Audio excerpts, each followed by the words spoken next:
in the last stream, we were working on a couple of things. We set up a new little system over here for generating obsidian. Since the end of the last stream, the containment chalice for lava has fully depleted, meaning we got about 35 obsidian from that one bucket of lava, which I think is a pretty good return on investment there, as well as approximately 2 stacks of regular stone as well. And we do at some point need to get another bucket of lava to kind of re-engage this sand generator here. And at some point, I do want to look, of course, at automating this and, getting a continuous source of obsidian. So we've also had a pack update between this stream and the last stream. And thankfully, one of the things that the pack update fixed, or tweaked, I should say, is the mob drop recipes. So previously, if we wanted to craft string, it was 4 clay and 1 nocturnal powder got us 1 string. That has now been tweaked to be a little bit more generous to now where we get 4 string from every 4 clay. And so right out of the gate here, chat, I'm going to go ahead and quickly grab a new block of clay over in our Starlight infuser. And I'm thinking that what we might be able to do here is hopefully dampen the sounds, or hopefully completely remove the sounds of these radiant resonators, because they are pretty loud. So we do have a couple of blocks that can do this. We have the sound muffler from Extra Utilities 2, which is pretty good and will kind of remove sound in the area around it. However, we also have the sound pattern and the portable sound dampener from Random Things, which do something similar but much more effectively, in that these allow you to isolate specific sounds and completely remove them from the game, right? Essentially, so you don't hear them at all, no matter where they are in the world. Now, we are going to need 1 more piece of string, actually, to make that happen, which is a little unfortunate. It does mean we're going to have to get 1 more nocturnal powder, but I don't think that should be too difficult for us. The actual portable sound dampener itself really isn't too difficult. It does require 1 lapis and then 4 iron, which we can grab, of course, from here. I do think now that we have that obsidian, we should definitely go ahead and add a void upgrade to that iron setup there, so we can have it running 24/7 without risk of it overflowing. We also need the sound recorder, which, again, is really not too bad, actually. I will take a full stack of iron here, so we can make both iron bars and still have the iron left over for the craft itself. I have also been smelting some glass up in here, because I do think we're going to need quite a bit of glass in today's stream. 1 more lapis. That gets us the sound recorder. So once you have the sound dampener, the sound recorder, and the sound pattern, I believe what we can do is we can right-click. You have to be able to hear the sound you want to get rid of, but if we right-click here and put the sound pattern in here, and then shift right-click to start recording, and then shift right-click again to stop recording. Ooh, interesting.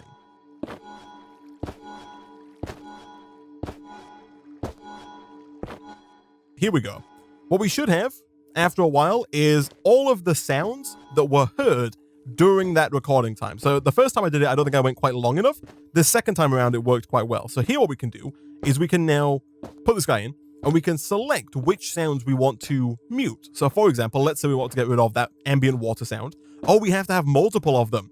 Okay, that's unfortunate. Let's start with the resonator loop. So I think that's that kind of humming in the background. If we put that in here, maybe it's not the resonator loop. So that one works. Right there, what I did is I put the sound card in and I set it to resonator complete. So now we no longer get that kind of completion sound when a new crystal is formed. Again, if I drop this real quick, we hear those crystals, but if I pick it up, we stop hearing those crystals, which is pretty good. It's unfortunate that you can't get rid of the sound of the humming. I think that's what resonator loop is supposed to be, but that doesn't seem to work. But this is still a pretty nifty device that we can use to get rid of that completion sound, which I think is definitely the most egregious sound that we have to keep hearing. And of course, going forward, we can add more sounds to this list. So for example, if we want to get rid of the sound of flowing water, if we wanted to get rid of the sound of the blocks being broken, if we wanted to get rid of, any other sound in the game, we can just make a new one of these sound patterns, record the sound, and put it into our sound dampener, which, much like our angel ring here, we can put into a bobble slot so it doesn't take up any room in our inventory. So now that side tangent is over, chat, the first thing that I want to do in today's stream, as I mentioned a few minutes ago, is I would like to grab that obsidian that we now have, and I'd like to make a couple of void upgrades for our drawers over here. Specifically, I think that iron, stardust, and glowstone could all do with void upgrades so that we can leave them running without risk of overflowing any items. That way we always have the maximum amount of iron, stardust, and glowstone, and we don't have to worry about items piling up on the floor. Thankfully, these are pretty easy to make once you actually have the obsidian. It is just some sticks and some planks, of course, to make the upgrade template. You do need a basic storage drawer for that, but that shouldn't be too difficult for us. We can make some chests and then make ourselves some dark oak drawers here. Perfect. From there, we can then go ahead and make some of these upgrade templates, much like we've done before. We'll get 4 for now. And then from there, we can go ahead and make 1, 2, 3 of those. For now, we'll hold off on making the 4th one.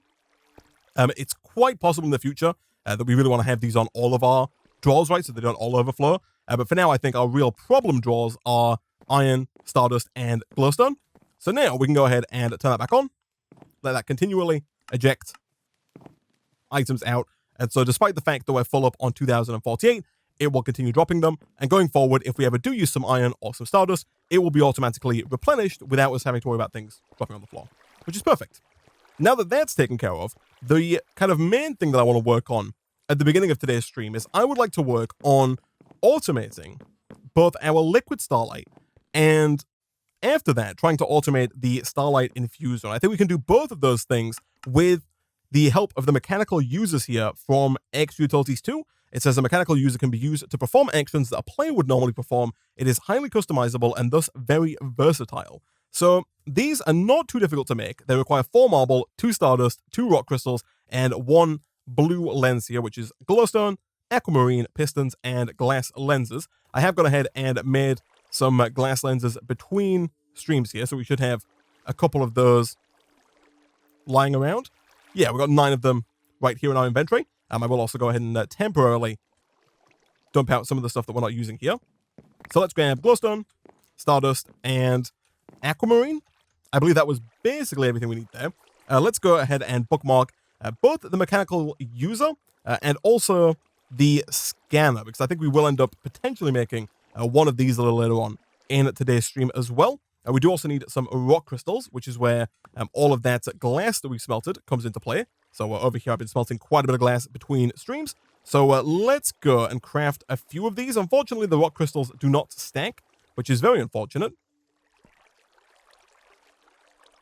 But that should allow us to hopefully make our first scanner here. We need 2 pistons, which again, really shouldn't be too big of a deal. Here we've got wood, we have redstone, we have iron, and we do have cobblestone. I don't know if we have any in our chests here. We do, but not enough. Thankfully, we do have the remnants of our cobblestone generator. We have 4,096 cobblestone over in this barrel. And so back at home, that should be enough to make 2 pistons. We'll make 6 for now. Actually, that's probably not necessary, given that you do get 4 mechanical users at a time. Although I do think we might need quite a few mechanical users going forward in the pack. For now, though, let's make 3 blue lenses. That does require, again, a bit more darkness. Someone in the Twitch chat has recommended utilizing a mechanical user to auto-set the night, like potentially using a daylight sensor to emit a redstone signal onto a mechanical user.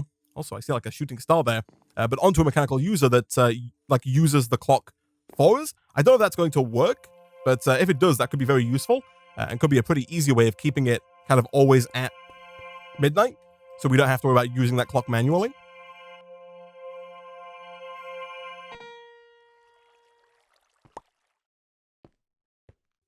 This is one of those recipes where it requires, I think, so much starlight that it can't do multiple crafts at once. All right, so once we have the 3 colored lenses, that should be pretty much everything that we need there. We do, of course, need a bit of marble, but that's nice and easy for us to get. For now, I'll craft that all into ruined marble like so, and that should allow us to make quite a lot of these mechanical users. For now, we'll just stick with the 4. We can always make more if we need them in the future. And so there's a few things that we can do here, right? The first thing that we can do is if we wanted to automate the usage of the Starlight Infuser, we could have a user here and a user here. Do remember that if you want to utilize the containment chalice to autofill your Starlight, the containment chalice has to have line of sight to the infuser. And so if you were to put your mechanical user here, it would no longer have line of sight and it would no longer refill your Starlight Infuser. So that does have to be something to bear in mind. What we can do here, though, is we can have one of these mechanical users place things into the Starlight Infuser. For example, of course, the whole kind of main goal of the pack is to automate the production of nether stars, and nether stars do require this vibrant infused wood. The vibrant infused wood is made in the Starlight Infuser from infused wood, so we can fairly easily automate the creation of infused wood. It's just regular dark oak wood in Starlight, like so. So we can do the same thing we've done over with things like iron and glowstone, but with wood to get infused wood. From there, if we pump that infused wood into a mechanical user, for now, I'm going to set this to upper left slot only, so it's only going to use items in that top left slot, so much so that we can go ahead and do something like that to just fill up the rest of those slots so nothing goes in there. We then want to leave it on right click, and then I believe we want activate item or activate block with item. Yeah, at that point, the mechanical user, given that it's set to always on, will try and place any item in its upper left slot into the Starlight Infuser. From there, I believe what we can also do is if we do the same thing in here where we say upper left slot only, you don't have to fill this in, but if we're going to do some automation, we probably don't want this filling up with infused wood. We just want it in that first slot there. What we can then do in here, though, is we can put in the resonating wand and do the same thing, I believe, activate with block, or it might be use item on block, actually. And you'll see, actually, I think it was activate item with block. Yeah. And you'll see what's happening is it's generating the infused wood, or the vibrant infused wood, and then once it's been generated, because it then pops off, the mechanical user here is auto-placing the infused wood onto the Starlight Infuser. This mechanical user is then utilizing that resonating wand to activate the Starlight Infuser, thus producing infinite vibrant infused wood. And so that's almost like 1/4 of this nether star automated. Of course, we do actually have to automate the production of the non-vibrant infused wood, but this is kind of the basic idea here. Now, of course, if we're going to have this running long-term and producing infinite nether stars, we are, of course, going to have infinite starlight being produced and being available to the containment chalice. Thankfully, I don't really think that's going to be too difficult.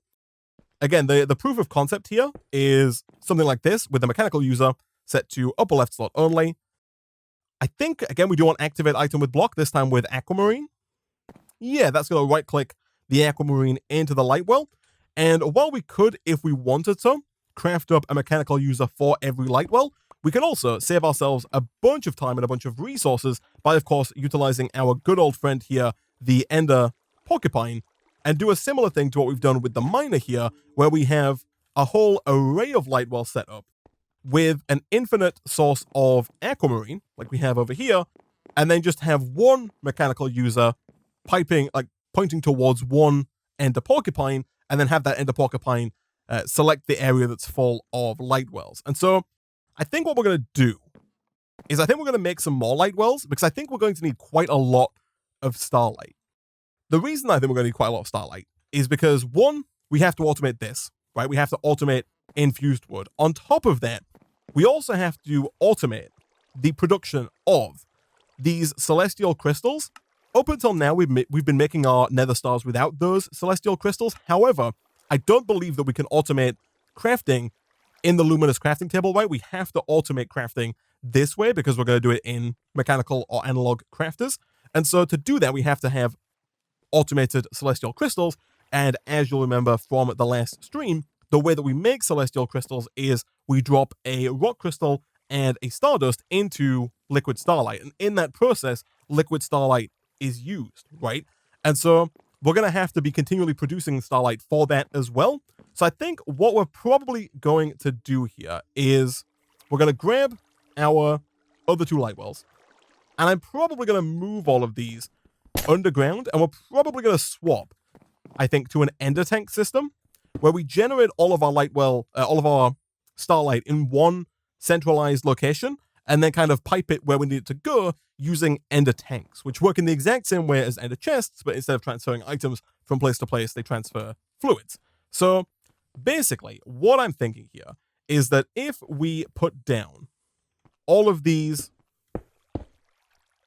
light wells, and for now we'll do like this. Of course, I think we will add more in the future, kind of as we need more starlight. We could potentially go with a 3x3, maybe even a 4x4 or a 5x5, like array of light wells. And, we can just make it as big as we like when we need it. And then from there, I think we'll have a mechanical user right about here, pointing, of course, at a porcupine. This wants to move in the positive X direction by 4 blocks. And then the end is 2, I think. Or the end is 3. Yes, that is correct. We then want to go out in the Z direction, like this and like this, and positive 1 on the start and negative 1 on the end. That covers all of the light wells there. And so now if we were to do the same thing here, upper left slot only, activate item with block, put in our aquamarine crystals, what we should see happening is we should see all of these light wells slowly but surely filling up with aquamarine. Nice. From there, we can then, of course, take all of that starlight out and pump it into an ender tank. So the ender tanks, thankfully, are really not too difficult for us to make. Someone did ask if the light wells need like a view of the sky. That's a good question. It looks like they actually do. Thank you for that. That's a very good catch. Let me move these to an area that actually does have access to the sky. Again, thankfully, the porcupine does retain its orientation. So I think if we do the exact same thing, yeah, we can actually even see where we're supposed to put our light wells here, which is, I believe, in these slots. It is perfect. Then we can just put this right back down like so. Upper left slot only. Activate item with block, right click. We will fill this with cobblestone. And then essentially all we're going to do is we're going to kind of replicate this. And for now, actually, we can just go ahead and move this setup. We might want to make another one just to have aquamarine nearby. But essentially, yeah, we're just going to duplicate the setup for making aquamarine down here so that mechanical user always has aquamarine ready to refill the light wells as and when they're needed. So if we just do something like this, not quite sure what's up with the texture there, but it's doing fine, I guess. We start producing liquid starlight. Nice. We are, of course, going to have to make another set of this automation for over here because, of course, this aquamarine is required in this crafting chain here, but making another one of those really shouldn't be too difficult for us whatsoever.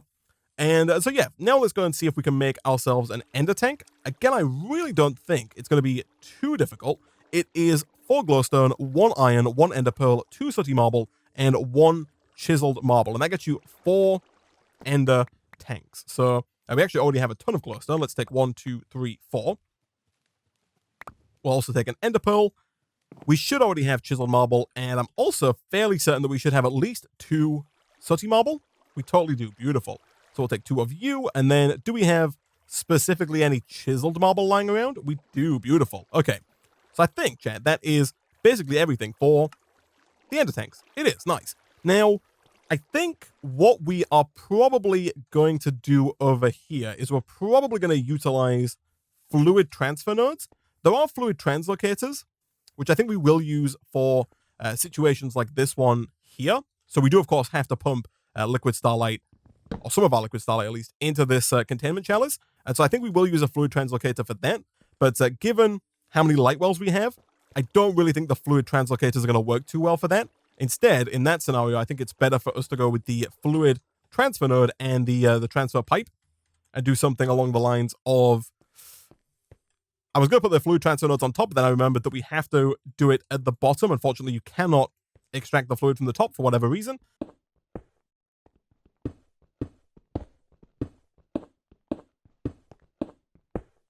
So we are going to need some more transfer nodes here, but again, just kind of a proof of concept. If we do this and then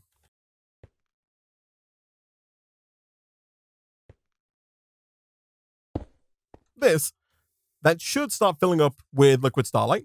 It is perfect. At that point, if we go and make ourselves a set of fluid translocators, let me check the recipe for that real quick. The recipe for the fluid translocators is 2 stardust, 2 sooty marble, 1 marble pillar, and 1 iron. It is actually a very nice and easy recipe. And boom, 2 fluid translocators. And so now, much like with the item translocators, of course, we can put one right about there. You do have to pipe into the bottom of the chalice. Again, I don't think it can take fluids from any other side, much like the light wells here. And then if we right-click that to set it to input, which I think it is now set to, and we put down the other tank here, this is also full of starlight because, of course, it's linked to the tank we have over there.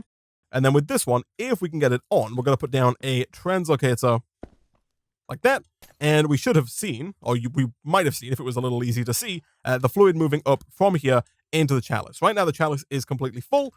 If we were to go ahead and kind of turn this back on, how much wood do we have left? 7. Yeah, if we put that back in, I think it's possible we might end up seeing a bit of starlight moving up. Although, again, it is pretty... There we go. That little, like, swirl of white liquid there was the starlight moving up into the chalice. And so the chalice is going to be continually refilled with starlight as and when it's needed. Now, again, we're probably going to need a lot more light wells here, but the general idea is in place, right? The chalice there doesn't really use too much starlight, but for our other endeavors, we might need even more. All right.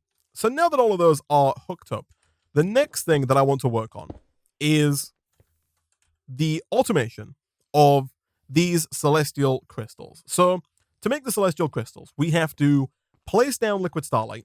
We have to drop into that liquid starlight a rock crystal and a stardust. The stardust we, of course, already have over here.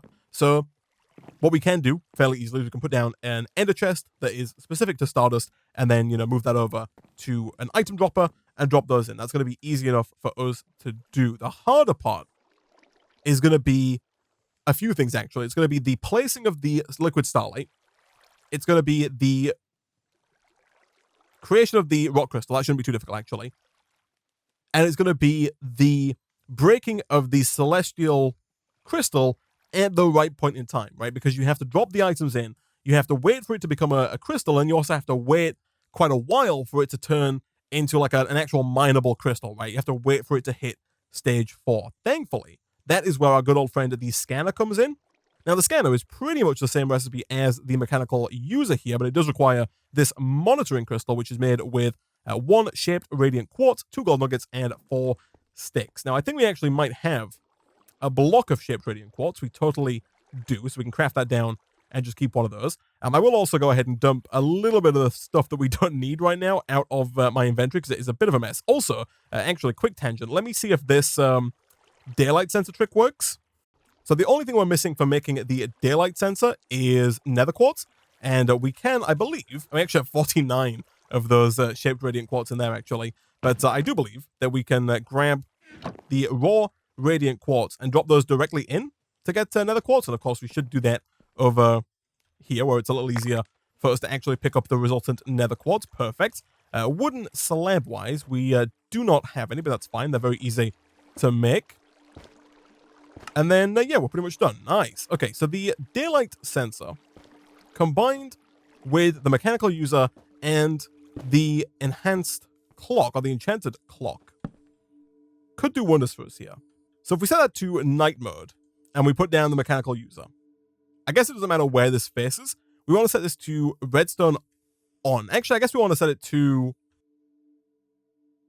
Yeah, I guess that's fine, actually. If we change it to day and we set it to redstone on, that means it's going to be on and doing its thing during the day, right? So let's skip through to the day, just so we can see if it does actually work. So this is now emitting a redstone signal. In here, if we put this in and we say upper left slot only, we kind of have to figure out which click we want to use. I would assume that it's use item. Oh, chat, look at that. Look at that. So it's not super quick, but neither is the, clock itself. But it does seem to be working. It's going to kind of accelerate our daytime. And then as soon as the night falls, we should see the signal turn off. At which point the clock stops. And we get a nice, long, slow night with which to utilize all of the free extra star power. I love it. Okay, that is actually a very useful tip. Thank you, chat, for recommending that. Now we have that, though. Let's see if we can get the scanner going. So again, the monitoring crystal here is actually pretty easy. It looks like we're just missing gold nuggets, which we do have. This does appear to be a recipe that's done in the gem cutter's table? It is. Oh, I didn't realize there were pages to this, but there we go. We'll grab a monitoring crystal. Once we have that, I think we're pretty much good to go on the rest of the scanner here. We have rock crystals, we have stardust, and we should have some runed marble in one of these chests here. We totally do. And that's going to get us 4 scanners. Nice. Okay. So, again, for now, we're going to go with a bit of a proof of concept. Between like this stream and the next stream, I think I'll maybe expand out the base a little bit and find space for us to kind of duplicate the setup that we're about to make. Because I do think we're going to want to have kind of a bunch of this setup because of the fact that the celestial crystals are so slow. We're probably going to want to try growing multiple of them at a time, right? But essentially, the idea here is that if we place down a scanner, like so, and if we put some liquid starlight into that area, and for now we can, of course, grab our liquid starlight from this tank right here. Perfect. We might want to look at adding some kind of buffer tank, maybe, actually, between the light wells and the ender tank here, just so we can have like an extra storage of it. You know, we could put down one of our drums. Some people have recommended the actual tanks from Arcane Archives. These look pretty cool and, you know, again, match the theme of the base. But if we throw you down, and if we also throw in there a rock crystal, which it looks like we are going to have to either make or grab. Once we have the rock crystal, though, if we drop that in with the stardust, that's, of course, going to emit those blue particles. And then once it's done, what we should be able to do is we should be able to open up the scanner by right-clicking, and then we should be able to click the Set Current Block button. And what I believe that's going to do is it's going to give us a couple of options that relate to the rock crystal. So yeah, once this is formed, in here, if we set the current block, we now get 4 options for stages. And I believe what we want to do here is we want to kind of disable every stage apart from stage 4. So right now, this is emitting a redstone signal because there is a crystal here. And you'll see the brackets are around 0. That's because currently, if we press F3, in the bottom right-hand corner there, it says stage 0, right?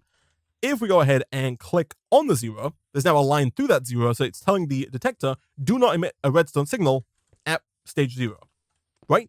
However, at the moment, it's still going to emit a redstone signal for stage 1, 2, and 3. And so you can either click on every single option that you don't want, or you can shift-click on the option you do want, and it will automatically cross out all of the other options, right? So right now, we're saying only emit a redstone signal when you hit stage 4. At that point, we, of course, want to grab one of our trusty old mechanical miners,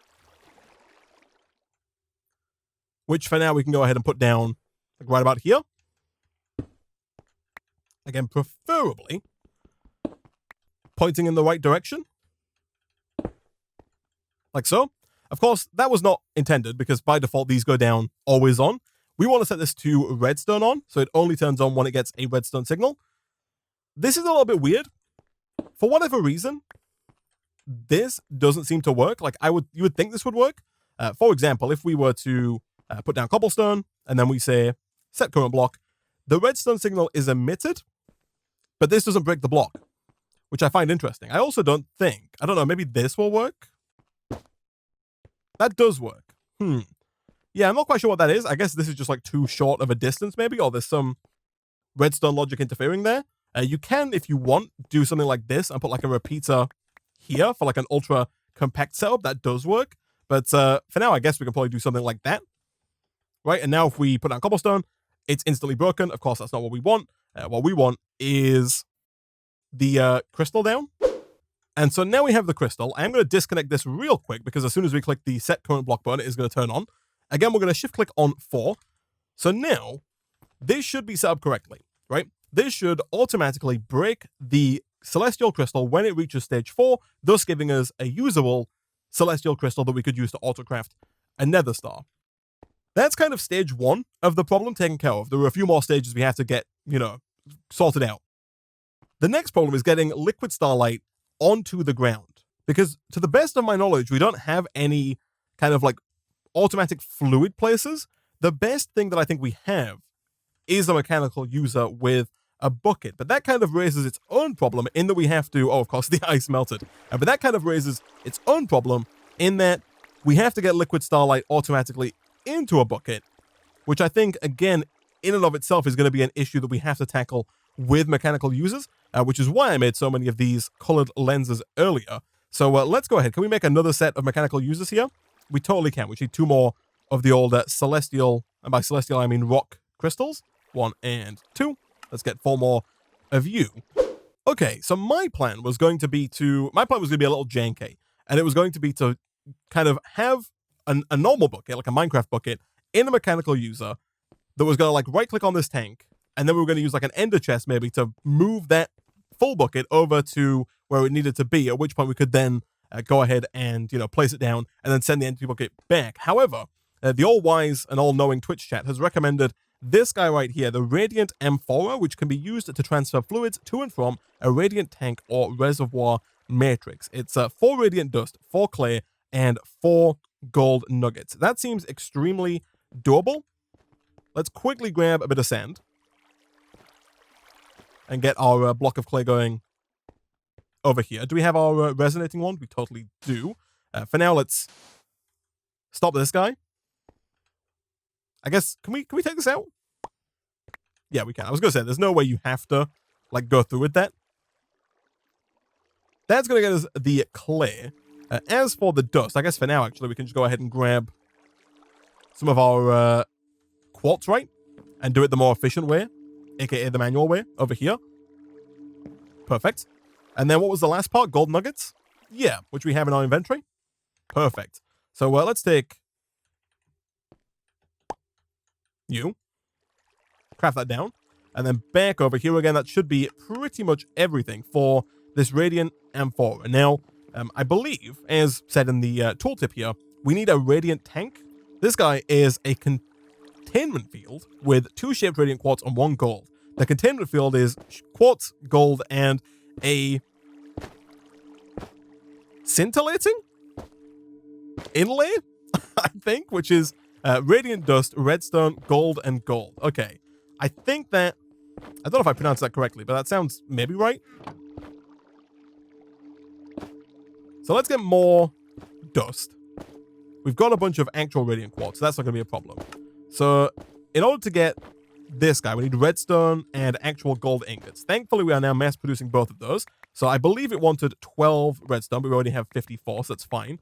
And I actually don't think it needed that many gold ingots. And so that should be pretty much everything for the scintillating inlay.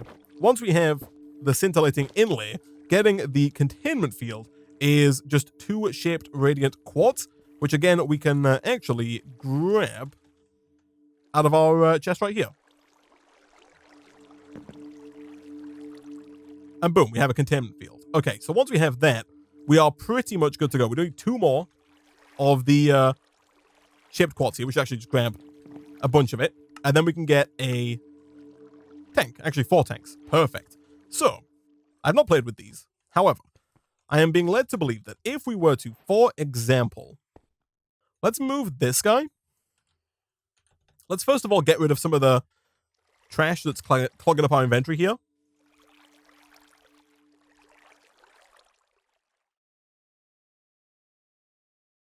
And I'm thinking what we can do is we can get rid of the ender tank for a second. We do still, of course, want this because we do have things around the base that do need starlight. But if we were to kind of add a radiant tank as an intermediary, like this, hopefully that will start filling up with starlight. It does. Perfect. We'll then go from here into the ender tank, like so that anything that, you know, relies on the ender tank can still get the liquid starlight. It is clear that we're producing the starlight faster than we're using it, at least at the moment. And so if we right-click or shift-right-click to link to this, link to tank, and that gives the coordinates in the overworld, which contains fluid starlight. So now, if I right-click, oh, I see. So if you left-click in the air, you'll see the icon on the hotbar changes there, like it's upright, and then now it's pouring. So if it's in pouring mode, you can actually just right-click. Oh, that is so cool. And it will pull the liquid out of here and it let you place it into the world. That is super neat, because then presumably, of course I have broken this now, which is less than ideal, but presumably what we can then do is, you know, let's imagine, I don't want to mess with this one because I do want this crystal to actually grow. Currently it's at stage 0, so it's going to take about 1,000 years, but that's fine. But if we imagine that we're working with these 2 bits of cobblestone here, right? These are going to be the other 2 pieces of the puzzle, I guess. We want to have a mechanical user placed down like so. Get rid of this guy. We can have upper left slot only, radiant amphora. Now, okay. By default, it looks like that will continually place down Starlight, which I guess is kind of actively deleting Starlight. But what we can do is we can pick this up, and we can again use a scanner here. So I guess actually it wants to be this block. If we put a scanner down here, we can actually set it to detect the air. So right now it's set to detect air, and is going to emit a redstone signal when air is the current block. So it emits a redstone signal because air is the current block, and then places down the liquid starlight. Now, once the crystal is formed, it can't place the liquid starlight down like over the crystal, so that's good. And you know what, we can show this off real quick. We are going to waste kind of like 1 rock crystal here, but just to kind of give you an idea of what the idea is.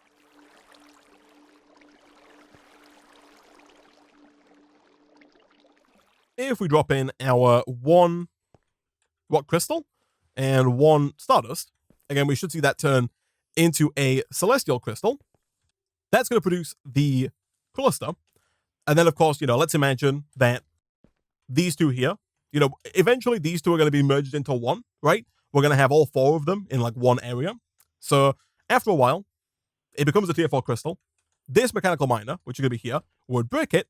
And then as soon as it's broken, because this guy detects air, it should emit a redstone signal, and thus utilizing the radiant amphora, which is connected to the tank over here, which is getting its starlight from these light wells, which are getting their aquamarine from our new setup, it should then place down the new starlight ready for the next set. And the really nice thing is that it's already left the stardust there. So the only kind of final piece of the puzzle here is to drop down the rock crystal, right? We have to get a rock crystal. We have to drop the rock crystal. I think we can link that up to this redstone channel, right? We can kind of split that so that when this mechanical user puts down liquid, we also have a dropper above it drop in 1 rock crystal.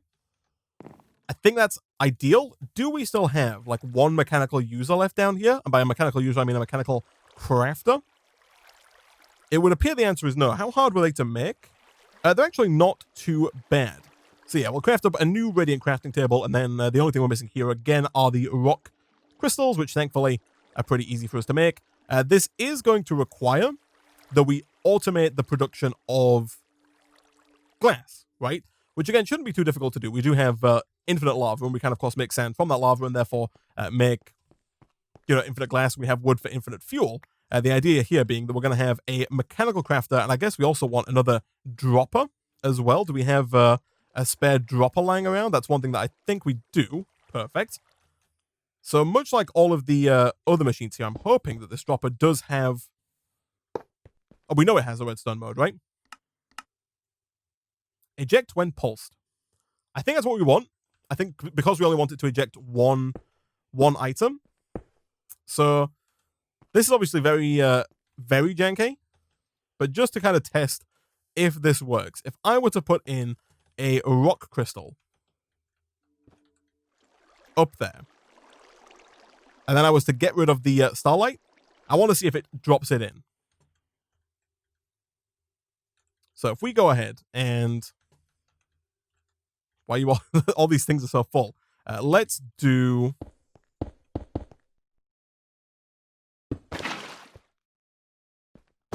this. That totally worked. Yeah. And again, there should like already be a stardust in there, right? Because the stardust will be there from the previous craft.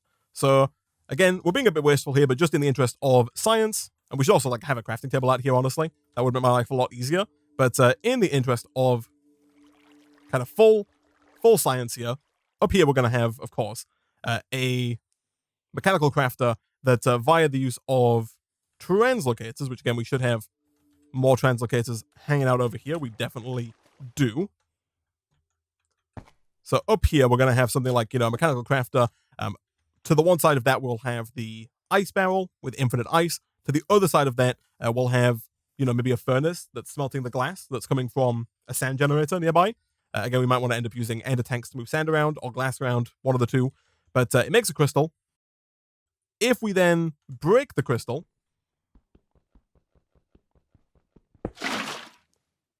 look at that, it's perfect. And that's, again, simulating that the crystal was fully grown. Of course, in the real setup, it's going to break the fully grown crystal. The stardust is then dropped. The stardust does still drop even with a fully grown crystal. A new rock crystal will be dropped with it. That will then start the process all over again. And eventually, once it hits tier 4, which, again, is going to take a while, it will then level up. That's the idea. Of course, as you can see here, it takes a really, really, really, really, really long time for these to grow if you don't utilize any kind of star power. So in the next stream, my plan is probably going to be to start looking at getting more collector crystals. There is a quest for it up in the story chapter here in the top right. And if we start making more collector crystals, we can have a few of them dedicated to speeding up the growth of these celestial crystal clusters. We can do that in, I think, a few ways. I believe that they do grow faster on top of star metal ore. This is a new change, by the way. They added this text in the newest update. But it does say the crystal cluster will grow faster on top of a piece of star metal ore. The star metal ore does require constant star power, otherwise it will turn back into iron ore.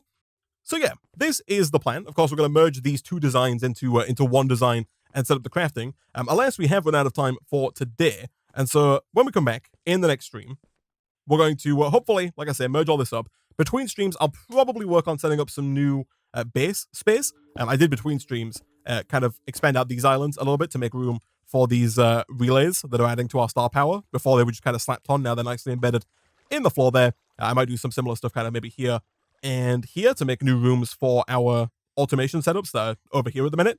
And of course, we want to replicate this multiple times because even once we do get our, new collector crystals, we probably do still want multiple of these going at any given time, given that one, they're not too expensive, and two, they do take quite a long time to grow, even if they do have all of the star power available to them. And so in the next stream, we'll also look at hopefully getting new collector crystals and hooking these guys up with some star metal ore and hopefully getting that up and running. At which point, chat, we're pretty close to automating the nether star, right? We've got the vibrant infused wood almost automated, but that shouldn't be too difficult to fully automate.